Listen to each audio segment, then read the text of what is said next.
Hello friends, कैसे हैं आप लोग। आईसीआर नेट के सेशन में आप सभी का स्वागत है।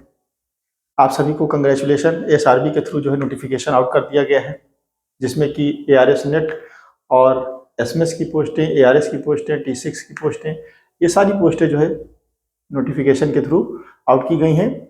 जिसका जो फॉर्म है ये 22 अप्रैल से जो है स्टार्ट हो जाएगा और 21 मई को जो है एंड हो जाएगा।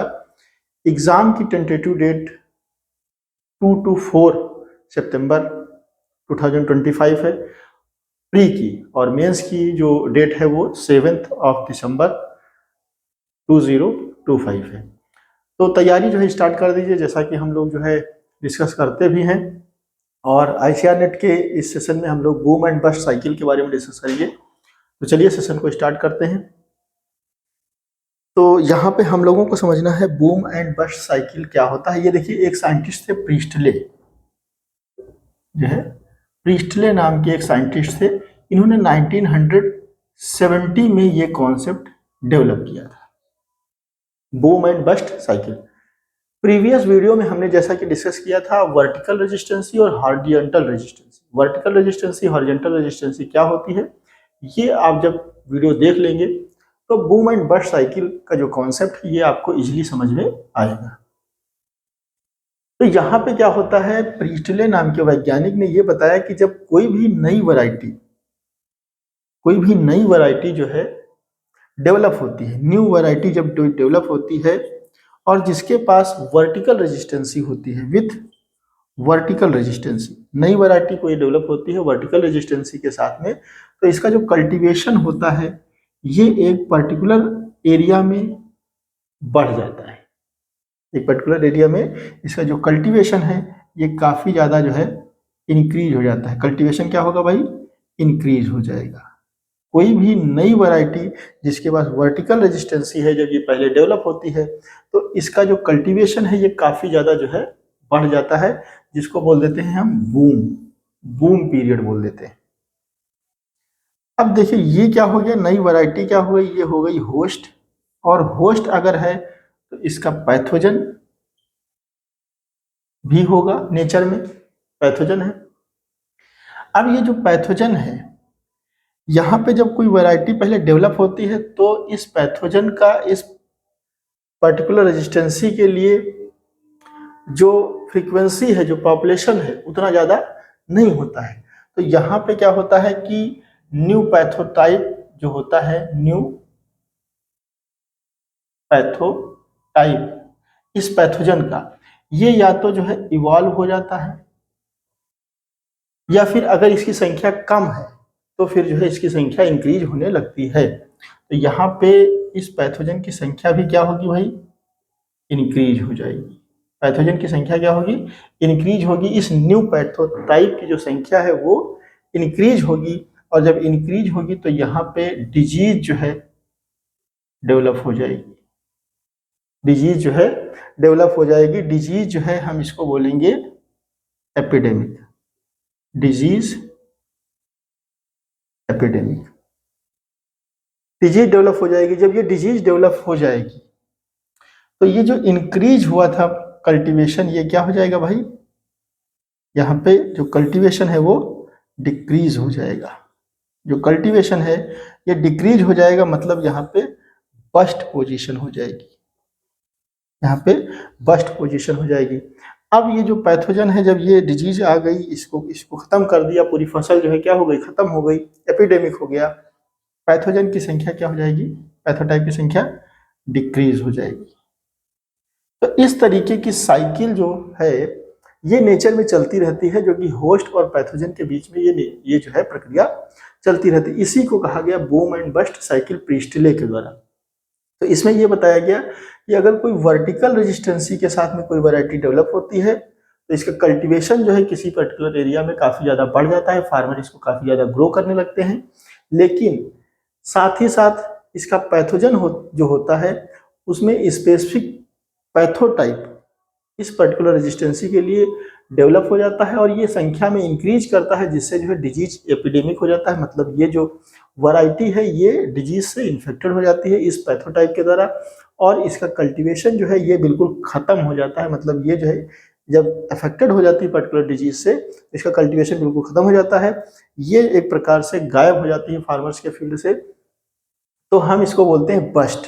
तो एक बार बूम होगी, दूसरी बार बस्ट हो जाएगी। तो ये पर्टिकुलर जो साइकिल है ये चलती रहती है, इसी को कहा गया है बूम एंड बस्ट साइकिल। तो इसीलिए हमने आपसे कहा था कि जो वर्टिकल रेजिस्टेंसी होती है, जो वर्टिकल रेजिस्टेंसी होती है, इसमें बूम एंड बस्ट साइकिल का खतरा ज्यादा रहता है, जबकि हॉरिजॉन्टल रेजिस्टेंसी जो होती है इसमें बूम एंड बस्ट साइकिल का खतरा कम रहता है। क्योंकि हॉरिजॉन्टल रेजिस्टेंसी जो होती है वो कई जो है जीन्स को कैरी करके एक प्रकार से बनाई जाती है। बहुत सारे जीन्स जो है किसी पर्टिकुलर डिजीज के लिए एक ही वैरायटी में जो है ऐड किए जाते हैं, जिससे जब मल्टीपल जीन्स होते हैं किसी भी पर्टिकुलर डिजीज के लिए तो वो जल्दी ब्रेक नहीं होती है। जैसा कि यहाँ पे एक ही पर्टिकुलर जीन है, वर्टिकल रेजिस्टेंसी मतलब एक ही पर्टिकुलर जीन है इस होस्ट के अंदर, तो यहाँ पे अगर एक भी पैथोटाइप जो है इवॉल्व हो जाता है, इसकी संख्या इंक्रीज हो जाती है, तो यहाँ पे डिजीज एपिडेमिक हो जाएगा।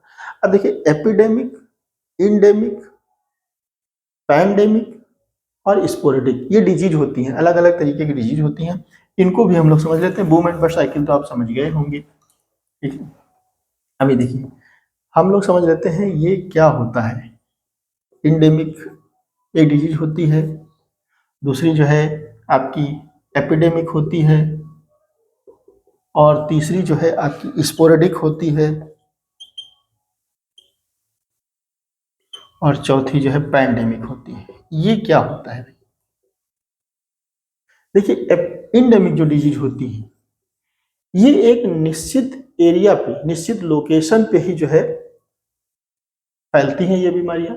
जैसे ward disease of potato, ward disease of potato जो है ये आपको जो है दार्जिलिंग जो है वेस्ट बंगाल, वहां पे आपको काफी ज्यादा जो है देखने को, रेड राउंड जो वैरायटी थी पोटैटो की, ये जो है इसी डिजीज के वजह से वहां से गायब हो गई।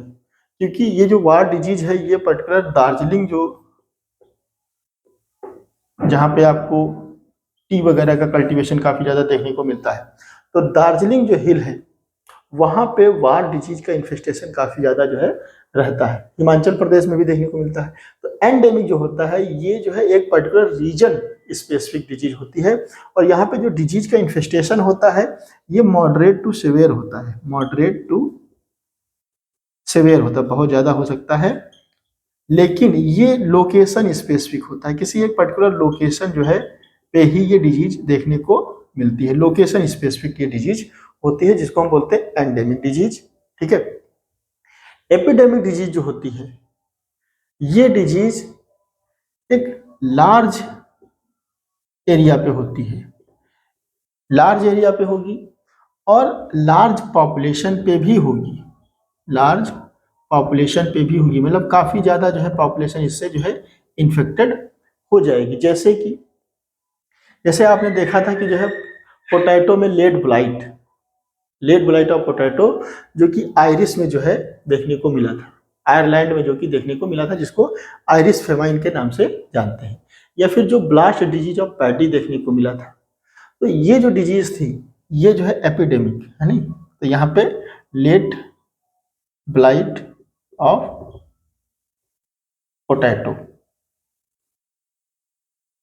जो आपको देखने को मिला था 1845 में, 1845 में ये आपको देखने को मिला था आयरलैंड में, जबकि ब्लास्ट ऑफ पैडी जो देखने को मिला था ये 1945 में जो है देखने को मिला था।